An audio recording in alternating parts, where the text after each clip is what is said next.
নমস্কাৰ। জীৱনত সফলতাৰ মূল চাবিকাঠি কি জানেনে? আত্মবিশ্বাস মানে সেলফ কনফিডেন্স। আমি সকলোৱে জানো যে জীৱনত সফলতা লাভ কৰিবলৈ হ'লে সকলোতকৈ প্ৰয়োজন আত্মবিশ্বাস। কাৰণ যদিহে আত্মবিশ্বাস নাথাকে তেনেহ'লে কোনো ব্যক্তিৰ ব্যক্তিত্বৰ ওপৰত নকাৰাত্মক অৰ্থাৎ নিগেটিভ প্ৰভাৱ পৰে। আত্মবিশ্বাস নাথাকিলে মানুহৰ জীৱনৰ পৰা প্ৰয়োজনীয় বহু বস্তুৱে নাইকিয়া হৈ যায়, আমাৰ পৰা আঁতৰি যায়। প্ৰত্যেকজন মানুহৰে আত্মবিশ্বাস হোৱাটো বহুত জৰুৰী।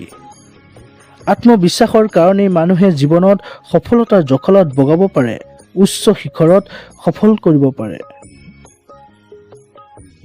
মানুহৰ জীৱনৰ অন্তৰালত নিহিত হৈ থকা বিশ্বাসে সকলোৰে সন্মুখত নিজকে আত্মবিশ্বাসেৰে উপস্থিত হোৱাত সহায় কৰে।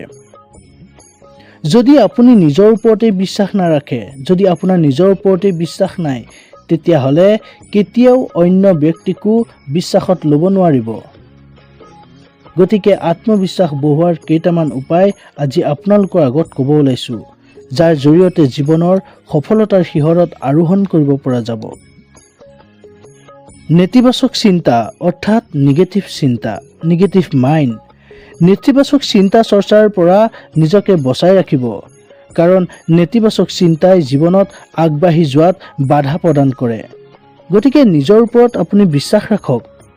যদিহে আপুনি কৰ্ম কৰি থকা অফিচত আপোনাৰ কৰিবলগীয়া কাম যদি বেছি হয়, সেই কামক কেতিয়াও নিগেটিভ বা নকাৰাত্মকভাৱে নল'ব। সেই কামক কেতিয়াও নোৱাৰোঁ বুলি মনতে ভাবি নল'ব। সেয়েহে নিজৰ নিগেটিভ ভাৱক পজিটিভ ভাৱলৈ পৰিৱৰ্তন কৰক। নিজৰ কাৰণে অলপ সময় উলিয়াওক, কাৰণ ব্যস্ততাপূৰ্ণ জীৱনত নিজৰ কাৰণে অলপ সময় উলিওৱাটো অত্যন্ত জৰুৰী। জীৱনত যাতে আপুনি কেতিয়াও নিৰাশ নহয়, তাৰ কাৰণে সদায় প্ৰস্তুত হৈ থাকক। ব্যস্ততাপূৰ্ণ জীৱনৰ পৰা অলপ সময় উলিয়াই ভাবক, জীৱনৰ পৰা আপুনি কি বিচাৰে? ভৱিষ্যতে আপুনি কি কৰিব বিচাৰে?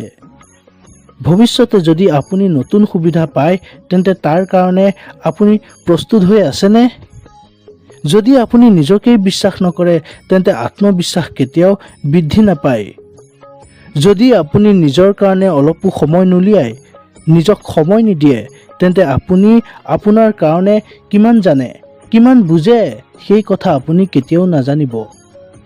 ব্যস্ততাপূৰ্ণ জীৱনত চিন্তা চৰ্চা কৰিবলৈ সময় নাই। জীৱনৰ প্ৰত্যেকটো স্তৰতে আগবাঢ়ি যাবলৈ সকলো কথা বুজাটো অত্যন্ত জৰুৰী, কাৰণ সকলো কথা বুজি উঠিলে জীৱনত সঁচা, মিছা, ভুল, শুদ্ধ সকলো চিনাক্ত কৰাত সুবিধা হয়। আনহাতে জীৱনত সন্মুখীন হোৱা প্ৰত্যাহ্বানসমূহক স্বীকাৰ কৰাটো আৰু অত্যন্ত জৰুৰী।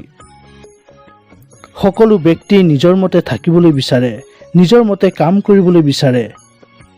তেনে সময়ত সেই ব্যক্তিজনক যদি কঠিন কাম এটা দিয়া হয়, তেন্তে সেই কামটোৰ প্ৰতি সেই ব্যক্তিজনৰ অনীহা হয়, কামটোৰ প্ৰতি ভয় খাই যায়। গতিকে জীৱনত আগবাঢ়ি যাবলৈ প্ৰত্যাহ্বানক স্বীকাৰ কৰক। যেতিয়াই জীৱনত নতুন কাম এটা আৰম্ভ কৰিব, তেতিয়াই ভিতৰত অন্তৰ্নিহিত হৈ থকা আপোনাৰ আত্মবিশ্বাসে সেই কামটোত সফলতা লাভ কৰাত সহায় কৰিব। যিসমূহ লোকৰ আত্মবিশ্বাস আছে, তেনে লোকসমূহৰ লগত বন্ধুত্ব স্থাপন কৰক, কাৰণ তেনে লোকসমূহৰ পৰা আত্মবিশ্বাস বঢ়াব পাৰিব। গতিকে বন্ধু বান্ধৱীসকল, জীৱনত যদি আমি সফলতা লাভ কৰিব লাগে, তেনেহ'লে আমাক পোনপ্ৰথমেই লাগিব আত্মবিশ্বাস। গতিকে সকলোৱে আত্মবিশ্বাস বঢ়াওক, আত্মবিশ্বাস গঢ়াৰ চেষ্টা কৰক। ধন্যবাদ।